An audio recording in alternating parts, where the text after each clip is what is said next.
Hello friends, welcome back to my channel. আজকে thumbnail দেখে সবাই বুঝতে পেরেছো যে তোমাদের সাথে আমি দই বড়ার রেসিপি শেয়ার করব, কিন্তু এখানে একটা টুইস্ট আছে। আজকে দই বড়াটা কিন্তু ডাল ছাড়া হবে, আর এটা হলো নো ফায়ার কুকিং, মানে এখানে গ্যাসের কোনো কাজ নেই আর এটাকে ফ্রাই করারও কোনো দরকার নেই। তাহলে হ্যাঁ, আজকে দই বড়াটা আমি বানাবো পাউরুটি দিয়ে। এতে কিন্তু একদম অরিজিনাল দই বড়ার মতন টেস্ট। তো ঘটনাটা হলো, কালকে সন্ধ্যাবেলা গেছিলাম আমি মায়ের বাড়ি। তো মায়ের বাড়িতে গেলাম, মাকে না জানিয়েই গেছি। তো মা এখন বলছে বাড়িতে তো কিছু খাবার নেই, খাবার দেওয়ার মতন কিছু নেই। তো জামাই গেছে, জামাইকে তো কিছু খাওয়াতেই হবে। তো মা দেখলাম রান্নাঘরে পাউরুটি, দই, চাটনি ফাটনি নিয়ে সব রেডি কিনা মা এখন বানাবে দই বড়া। তো ব্যাপারটা শুনে আমার ইন্টারেস্টিং লাগলো রেসিপিটা, ভাবলাম তাহলে তোমাদের সাথে শেয়ার করি। আমাদের এই ধারের অংশটা লাগবে না, পাউরুটির ধারের অংশটা থাকলে দই বড়াটা একটু শক্ত লাগতে পারে, কিন্তু আমাদের তো দই বড়াটা একটু সফট দরকার, সেজন্য ধারের অংশটা বাদ দিয়ে দেওয়া হলো। আর এটা দিয়ে খুব ইজিলি ব্রেড ক্রাম্বস তৈরি করা যাবে। এইবার আমাদের একটা স্টাফিং লাগবে, এটা দই বড়ার ভেতরে এই স্টাফিংটা দেওয়া হবে।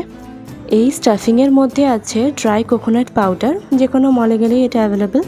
আর আছে গ্রেটেড ড্রাই ফ্রুটস, মেইনলি কাজু আর আলমন্ড গ্রেট করা আছে। আর আছে কিশমিশ, ধনেপাতা, একটু লবণ, আর হচ্ছে হালকা একটু সুগার পাউডার।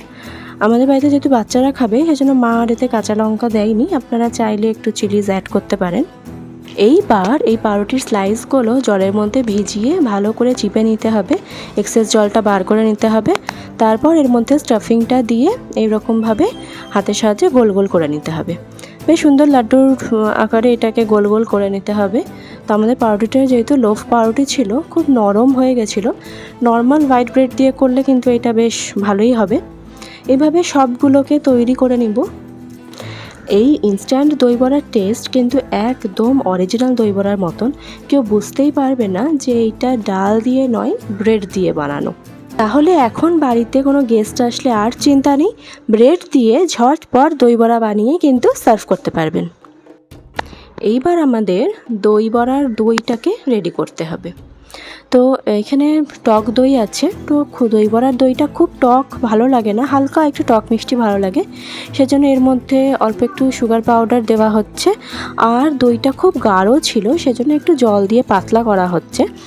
যেহেতু পাউরুটি দিয়ে দই বড়াটা হচ্ছে, তো দইটা একটু পাতলা হলে পাউরুটিটা একটু ভালো সোক করবে, সেই জন্য দইটাকে একটু পাতলা করা হলো। দিয়ে ভালো করে দইটা ফেটিয়ে নিতে হবে, আর এইভাবে এরকম ওপর দিয়ে দিয়ে দিতে হবে। এবার যেভাবে দই বড়ার প্লেটিং করা হয়, ঠিক সেম প্রসেসে এইটারও প্লেটিং করা হচ্ছে। প্রথমে দই দিয়ে দেওয়া হলো, এরপর এর মধ্যে দেওয়া হবে তেঁতুল চাটনি আর হচ্ছে পুদিনা পাতার চাটনি।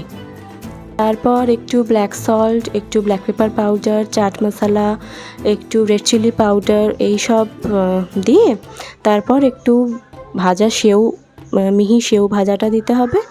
তারপর ওপর দিয়ে একটু আনার দানা। ব্যাস, আমাদের ইনস্ট্যান্ট দই বড়া রেডি। আর এটা দেখতেও ভীষণ সুন্দর লাগছে, আর খেতেও জাস্ট অসাধারণ লাগছে, অসাধারণ, একদম অরিজিনাল দই বড়ার মতন। যারা দই বড়া খেতে ভালোবাসো তাদের এই রেসিপিটা খুব সুন্দর লাগবে। আর কারণ দই বড়া আমাদের খেতে ইচ্ছা করলে একদিন আগে থেকে প্রিপারেশান নিতে হয়, ডাল ভিজাতে হয়, ডাল বাটতে হয়, বড়া বানাতে হয়, তো লম্বা একটা প্রসেস। তাহলে যদি এইরকম ইনস্ট্যান্ট দই বড়া করা যায়, তাহলে তার কোনো কথাই নেই, রোজই তাহলে দই বড়া খাওয়াই যাবে।